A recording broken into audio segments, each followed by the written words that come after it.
So today we are going to start with the third chapter of Maths Part 1, that is Arithmetic Progression. आज आपण गणित भाग 1 मधील प्रकरण क्रमांक 3 सुरू करणार आहोत. प्रकरणाचे नाव आहे अंकगणिती श्रेणी. आता हा एक नवीन भाग आहे किंवा ही एक नवीन कॉन्सेप्ट आहे तुमच्यासाठी. तर ही कॉन्सेप्ट, ही संकल्पना आधी आपण समजून घेऊया आणि मग आपण पुढच्या भागाकडे वळूया. आता बिफोर लर्निंग अर्थमॅटिक प्रोग्रेशन म्हणजे अंकगणिती श्रेणीचा अभ्यास करण्यापूर्वी we are suppose to study the sequence. क्रमिकेचा अभ्यास आपल्याला करायचा. तुम्हाला सगळ्यांना क्रमिका म्हणजे काय हे माहिती आहे, पण ह्यालाच क्रमिका म्हणतात किंवा ह्यालाच सिक्वेन्स म्हणतात हे तुम्हाला लक्षात येत नसेल. आता मी फळ्यावर एक एक्झाम्पल लिहिते. समजा मी असं लिहिलं 1 2 3 4 5 6 अँड सो ऑन. तर ही एक सिक्वेन्स आहे. ही का सिक्वेन्स आहे? कारण ह्याचे जे टर्म्स आहेत ह्यांच्यामध्ये एक विशिष्ट संबंध आहे. काय संबंध आहे? तर 2तून 1 वजा केला 1, 3तून 2 वजा केला 1, 4तून 3 वजा केला 1, 5तून 1 वजा केला 4. बरोबर आहे? किंवा सॉरी 5तून 4 वजा केले 1. म्हणजे या सगळ्या पदांमध्ये, या सगळ्या टर्म्समध्ये एक विशिष्ट संबंध आहे की या प्रत्येक टर्म मधला डिफरन्स जो आहे, फरक जो आहे तो एकाचा आहे.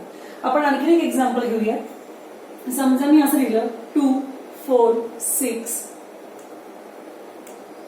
8 10 अँड सो ऑन. असं जर मी लिहिलं तर ह्यांच्यामध्ये काय संबंध आहे? तोच संबंध आहे पुन्हा. 4तून 2 गेले 2, 6तून 4 गेले 2, 8तून 6 गेले 2. म्हणजे यांच्यातला जो फरक आहे, डिफरन्स आहे, डिफरन्स तो सेम आहे. ठीक आहे. आणखी एक्झाम्पल घेऊया. समजा आपण असं लिहिलं 1 4 9 16 25 36 अँड सो ऑन. तर यांच्यामध्ये काय संबंध आहे? तर फरक बघा आधी. 4तून 1 गेला 3, 9तून 4 गेले 5, 16तून 9 गेले 7. म्हणजे डिफरन्स सेम नाहीये, पण तुमच्या एक गोष्ट लक्षात येईल की 1 is a square of 1, 2 is a square of 2, 9 is a square of 3, 16 is a square of 4. म्हणजे 1 हा एकाचा वर्ग आहे, 4 हा 2चा वर्ग आहे, 9 हा 3चा वर्ग आहे, 16 हा 4चा वर्ग आहे. म्हणजे आपण जर असं म्हटलं की ही फर्स्ट टर्म आहे, ही सेकंड टर्म आहे, ही थर्ड टर्म आहे, ही फोर्थ टर्म आहे, ही फिफ्थ टर्म आहे आणि ही सिक्स्थ टर्म आहे. म्हणजे पहिलं पद आहे, हे दुसरं पद आहे, हे तिसरं पद आहे, हे चौथं पद आहे, हे 5वं पद आहे, हे 6वं पद आहे. तर ते जितकं पद आहे तितकावा त्याचा वर्ग आहे. म्हणजे पहिलं पद म्हणून एकाचा वर्ग 1, दुसरं पद म्हणून 2चा स्क्वेअर 4, तिसरं पद म्हणून 3चा स्क्वेअर 9, चौथं पद म्हणून 4चा स्क्वेअर 16. म्हणजे त्या पदाची जी संख्या आहे त्याचा स्क्वेअर वरती दिलेला आहे. राईट. सो ह्याला पण आपण सिक्वेन्स म्हणू शकतो. आणखी आपण एक्झाम्पल घेऊयात सिक्वेन्स. समजा आपण असं घेतलं की 3 6 12 24 48 अँड सो ऑन. तर मग यांच्यामध्ये काय संबंध आहे? डिफरन्स आहे का बघा. 6 - 3 3 होतात, 12 - 6 6 होतात, 24 - 12 12 होतात. डिफरन्स सेम नाहीये, पण एक संबंध आहे. संबंध काय बघा. 3ला 2ने गुणलं की 6 येतात, 6ला 2ने गुणलं की 12 येतात, 12ला 2ने गुणलं की 24 येतात, 24ला 2ने गुणलं की 48 येतात, 48 2ने गुणलं की आणखी पुढची संख्या आपल्याला मिळते. म्हणजे 2ने गुणून पुढची संख्या मिळते. हा संबंध फिक्स आहे. राईट. म्हणजे ह्या ज्या आपण ही 4 उदाहरणं पाहिली, या 4 उदाहरणांमध्ये तुम्हाला एक आढळलं की ज्या टर्म्स आहेत त्यांच्यामध्ये काहीतरी एक कॉन्स्टंट असा संबंध आहे. They have some relation with each other.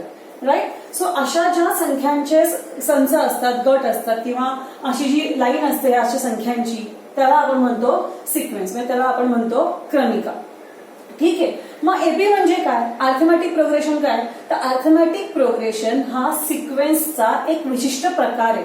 सिक्वेन्सचे वेगवेगळे प्रकार आहेत. Geometric progression, arithmetic progression. तर त्यातला हा एक प्रकार आहे arithmetic progression. So arithmetic progression is nothing but a type of a sequence. पण मग कोणत्या प्रकारच्या सिक्वेन्सला एपी म्हणायचं? सगळ्या सिक्वेन्स ह्या एपी आहेत का? तर नाही, सगळ्या सिक्वेन्स ह्या एपी नाहीयेत. विशिष्ट प्रकारच्या सिक्वेन्सलाच आपण एपी म्हणू शकतो. आणि मग कोणत्या प्रकारच्या सिक्वेन्सला आपण एपी म्हणायचं? तर पहिले दोन प्रकार की ज्या ठिकाणी आपल्याला डिफरन्स, 2 कॉन्झिक्युटिव्ह टर्म्स, 2 लगतच्या टर्म मधला, 2 लगतच्या पदांमधला डिफरन्स सेम मिळालेला आहे. जसं की समजा आपण इथं आणखी एक एक्झाम्पल लिहूया. 3 6 9 12 15 अँड सो ऑन. बरोबर आहे.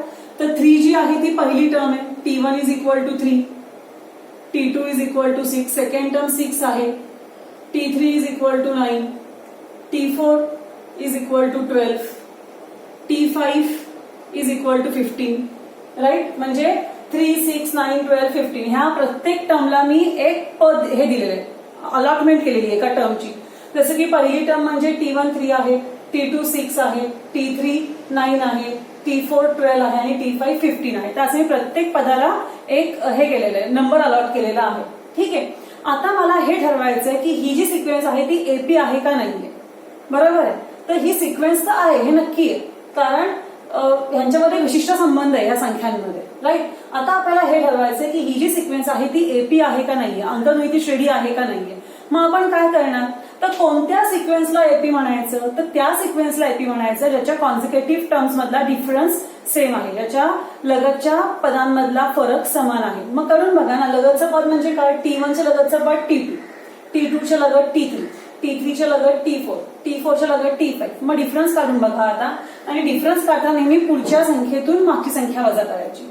म्हणजे डिफरन्ससाठी आपण डी, म्हणजे फरकासाठी आपण डी हे अक्षर वापरतो. So D is equal to T2 minus T1. That will gives you 6 minus 3 that equals to 3. मग परत D is equal to T3 minus T2. म्हणजे इथे येईल 9 minus 6 that equals to 3. मग परत D is equal to T4 minus T3. That equals to 12 minus 9 that again equals to 3. And D is equal to T5 minus T4. That equals to 15 minus 12. That equals to 3. म्हणजे बघा प्रत्येक वेळेला जो difference आहे, वजाबाकी आहे, ती same आलेली आहे. सो ही सिक्वेन्स आहे, पण ही सिक्वेन्स अर्थमॅटिक प्रोग्रेशन पण आहे, कारण हिच्या कॉन्सिक्युटिव्ह टर्म्स मधला डिफरन्स सेम आहे.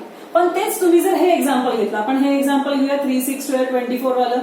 इथे T1 काय आहे, T1 3 आहे, T2 6 आहे, T3 12 आहे, T4 24 आहे आणि T5 ही 48 आहे. ठीक आहे.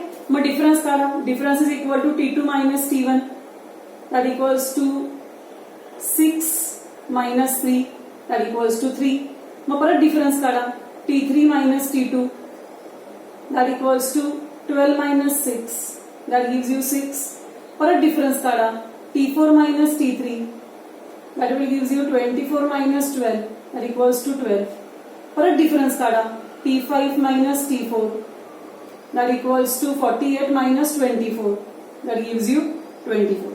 म्हणजे बघा इथे डिफरन्स सेम आला होता 3, 3, 3, 3, पण इथे आला आहे का, नाही. हा डिफरन्स 3 आला, हा 6 आला, हा 12 आला, हा 24 आला. म्हणजे इथे डिफरन्स सेम नाहीये.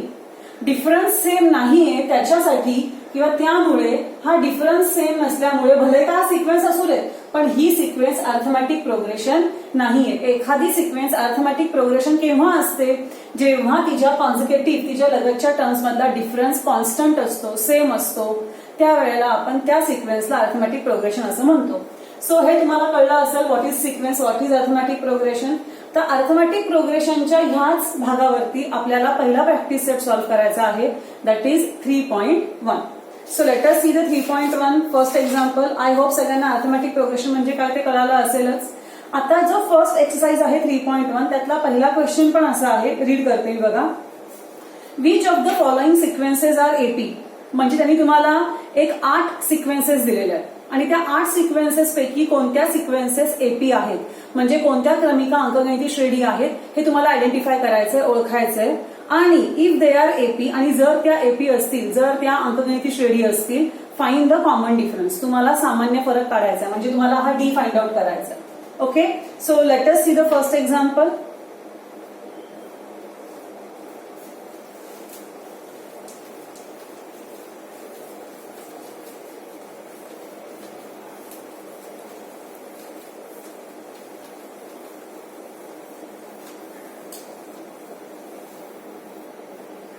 सो द फर्स्ट एक्झाम्पल, पहिली 2 एक्झाम्पल्स लिहिते मी. फर्स्ट एक्झाम्पल आहे 2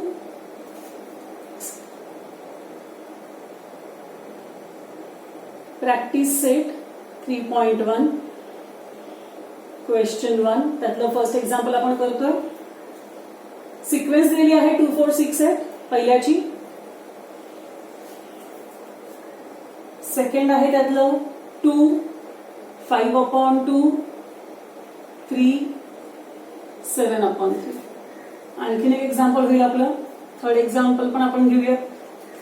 थर्ड पेक्षाही मी फिफ्थ एक्झाम्पल घेईन. सो फिफ्थ एक्झाम्पल आहे 0, -4, -8, -12.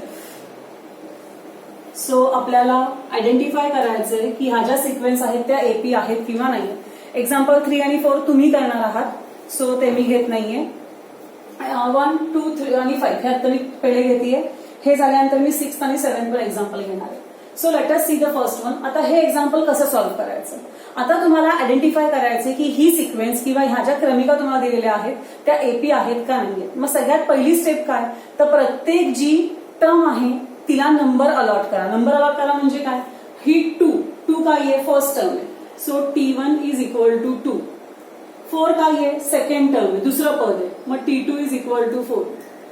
6 काय आहे, थर्ड टर्म आहे, so T3 is equal to 6 आणि मग T4 is equal to 8. So आपण प्रत्येक टर्मला एक नंबर अलॉट केला त्या सिक्वेन्स मधला, बरोबर. आता आपण काय करणार, आता आपण साधी गोष्ट आहे, टर्म आपल्याला एपी आहे की नाही ओळखायचं, म्हणजे आपल्याला डिफरन्स काढावा लागणार आहे, फरक काढावा लागणार आहे. So D is equal to T2 minus T1. So T2 is 4 minus T1 is 2. So 4 minus 2 is 2. परत डिफरन्स काढायचा, T3 minus T2. So T3 is 6 minus T2 is 4 this equals to 2. परत डिफरन्स काढायचा, T4 minus T3 that gives you 8 minus 6 equals to 2. मग first दोन term मधला difference 2, third आणि second term मधला difference पण 2, फोर्थ आणि थर्ड टर्म मधला पण डिफरन्स 2, म्हणजे डिफरन्स सेम आलेला आहे, डिफरन्स कॉन्स्टंट आलेला आहे. मग इथे राहायचं देअरफॉर D इज कॉन्स्टंट, म्हणजे D ची व्हॅल्यू कॉन्स्टंट आहे, डिफरन्स कॉन्स्टंट आहे, फरक समान आहे किंवा स्थिर आहे. कॉन्स्टंटला आपण स्थिर म्हणतो, डी ची किंमत स्थिर आहे असं तुम्ही लिहू शकता. Therefore given sequence is an AP. म्हणून दिलेली क्रमिका अंकगणिती श्रेणी आहे असं वाक्य तुम्ही इथे लिहू शकता या ठिकाणी. ठीक आहे. सो डिफरन्स सेम आला म्हणून सिक्वेन्स आहे, डिफरन्स सेम आला नाही तर सिक्वेन्स नाही. सिंपल लॉजिक आहे. मग आता सेकंड एक्झाम्पल पाहूयात. पुन्हा आपण लिहूयात. फर्स्ट टर्म आहे 2, सेकंड टर्म आहे 5/2, थर्ड टर्म आहे 3 आणि फोर्थ टर्म आहे 7/3. ह्याच्यामध्ये फ्रॅक्शन्स देत म्हणून मुद्दा मी हे एक्झाम्पल निवडलेलं आहे. पुन्हा आपल्याला डिफरन्स काढायचा आहे. लक्षात ठेवा, एखादी सिक्वेन्स एपी आहे का नाहीये हे ठरवायला एकच टेस्ट आहे, एकच कसोटी आहे की डिफरन्स फाइंड आउट करा कॉन्सिक्युटिव्ह टर्म्स मधला. तो सेम आला तर एपी आहे, तो जर सेम नाही आला तर एपी नाही. बरं, मग आता D is equal to T2 minus T1 this equals to 5/2 minus 2/1. मुद्दाम मी 2/1 लिहिलंय कारण गोंधळ नको व्हायला.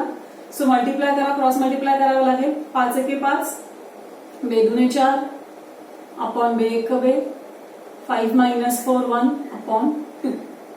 आता सेकंड त्यातलंच T3 minus T2 करा. आता T3 काय आहे, 3/1 लिहा मायनस 5/2, म्हणजे यातून हे मायनस करणार. सो पुन्हा क्रॉस मल्टिप्लाय करावं लागेल. 3 दुणे 6 मायनस 5 एके 5 upon 1 into 2 is 2. 6 minus 5 is 1/2. पुन्हा डिफरन्स काढा. T4 मायनस T3 करावं लागेल. आता T4 काय आहे, 7/3. So 7/3 minus 3/1. क्रॉस मल्टिप्लाय करा. 7 एके 7, 3 त्रिक 9 अपॉन 3 1 जा 3, 3 एक 3, 7तून 9 गेले वजा 2 उरतात अपॉन 3. म्हणजे बघा, हा डिफरन्स 1/2 आला, हा पण डिफरन्स 1/2 आला, पण हा नाही आला, हा -2/3 आला. म्हणजे सेम नाहीये इथे डिफरन्स वेगळा आहे. म्हणजे ह्या पहिल्या दोन टर्मचा जरी डिफरन्स सेम असेल तरी तिसऱ्या ठिकाणी पण तो सेमच यायला हवा होता, तरच आपण एपी म्हणू शकतो. सो इथे राहायचं therefore D is not constant, म्हणजे इथे D ची किंमत स्थिर नाही. Therefore, given sequence is not an AP. म्हणून दिलेली क्रमिका अंकगणिती श्रेणी नाही असं तुम्हाला लिहावं लागेल. ओके. सो हे बघितलं आपण example number 2. Now let us see the example number 5. मुद्दाम घेतलंय बिकॉज याला निगेटिव्ह सायन्स दिली, त्याच्यामुळे ऋण चिन्ह आहेत म्हणून घेतलेलं आहे. पुन्हा सेम करायचंय, प्रत्येक टर्मला एक नंबर अलॉट करायचा आहे. So T1 is equal to 0, T2 is equal to -4, T3 is equal to -8 and T4 is equal to -12. ठीक आहे, आपल्याला हे ठरवायचं की हे एपी आहे का नाहीये. पुन्हा काय करणार, डिफरन्स काढणार. मग डिफरन्स काढा. D is equal to T2 minus T1 -4 minus 0, that gives you -4. -4 minus 0 is -4. परत D is equal to T3 minus T2. So T3 is -8 minus -4, right? -8 minus -4. So minus into minus is +4 and -8 plus 4 is -4. आपण मोठ्या संख्या चिन्ह देतो उत्तराला. मोठी संख्या 8 आहे म्हणून आपण ऋण चिन्ह दिलं याला. So D is equal to again T4 minus T3. So what is T4 is -12 minus -8. So -12 plus 8, that gives you -4. पुन्हा 12 तून 8 गेले 4, पण 12 चिन्ह ऋण आहे, ती मोठी संख्या आहे म्हणून आपण उत्तराला चिन्ह दिलं ऋण. म्हणजे इथे पण -4 आला, इथे पण -4 आला, इथे पण -4 आला, म्हणजे डिफरन्स सेम आहे. सो डिफरन्स सेम आहे. So the given sequence is an AP. मग पुन्हा काय लिहायचं, therefore D is constant. Therefore, given sequence is an AP. म्हणून दिलेली क्रमिका अंकगणिती श्रेणी आहे असं आपण लिहू शकतो. आता मी तुम्हाला मगाशी म्हटल्याप्रमाणे आपण एक्झाम्पल नंबर मला वाटतं 4 आणि 7 घ्यावं. 6 तुम्हाला जमेल. So we will take the example number 4 and 7. So सगळ्यात पहिले आपण 4 बघूया आणि मग आपण 7th एक्झाम्पल बघूया.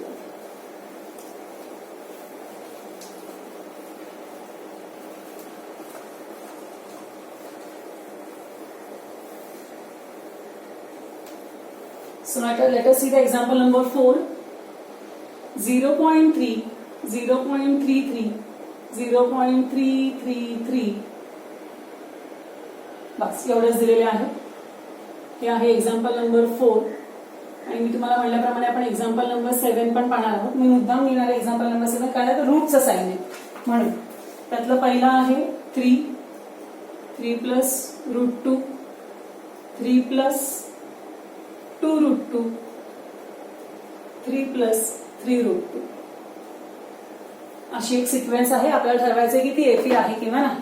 So let us start with this one example. Okay, so what is T1? T1 is 0.3, T2 is 0.33 and T3 is 0.333. Okay, आता आपण ठरवायचं आहे एपी आहे का नाही. म्हणजे पुन्हा आपण कॉमन डिफरन्स काढणार. So D is equal to T2 minus T1, that equals to 0.33 minus, आता इथे नेमके बघा 0.33 आहे, इथे नुसतेच 3 आहेत, आणखीन एक काहीतरी नंबर हवा आहे. मग काहीतरी हवाय म्हणजे काही टाकायचं नाही, 0 टाकायचा, म्हणजे 0.30. म्हणजे आपल्याला वजाबाकी करताना चुकणार नाही. सो 3 minus 0 3, 3 minus 3 0, 0 minus 0 0, मध्ये आला पॉइंट. ठीक आहे, आता पुन्हा D is equal to T3 minus T2. यात 3च टर्म दिल्या, त्याच्यामुळे फार डिफरन्स काढायचं नाही आपल्याला. 0.333 मायनस 0.33. पुन्हा बघा इथे तिसरा नंबर आहे, इथे 2च नंबर आहेत, म्हणजे तिसरा नंबर काय टाकायचा 0, म्हणजे वजाबाकी करताना घोळ नाही होणार. पुन्हा सबट्रॅक्शन करा. 3 minus 0 3, 3 minus 3 0, 3 minus 3 0, 0 minus 0 0. तर तुम्ही चेक करा, हे आन्सर आलं 0.03, हे आलं 0.003, म्हणजे हे 0.03 आहे, हे 0.003 आहे, म्हणजे डिफरन्स सेम नाहीये. इथे डेसिमल नंतर एकच 0, इथे डेसिमल नंतर 2 झिरोज आणि मग 3 आहे, म्हणजे या दोनही डिफरन्स सेम नाहीये. Difference is not constant. Therefore B is not constant. Therefore, given sequence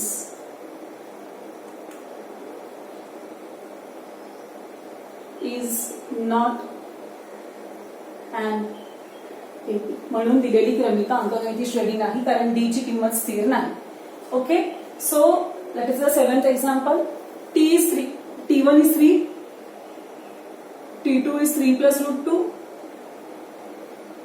T3 is 3 plus 2 √2, and T4 is 3 plus 3 root 2. ठीक आहे. पुन्हा आपल्याला ठरवायचं एपी आहे का नाहीये. मग आपण कॉमन डिफरन्स काढणार. So D is equal to T2 minus T1. So T2 is 3 plus root 2 minus 3. T1 3 आहे फक्त. Plus 3 minus 3 cancel. फक्त रूट 2 उरलं. परत D is equal to T3 minus T2. T3 काय आहे 3 plus 2 root 2 minus 3 minus root 2. बघा वजाबाकी करतोय म्हणून चिन्ह बदलली.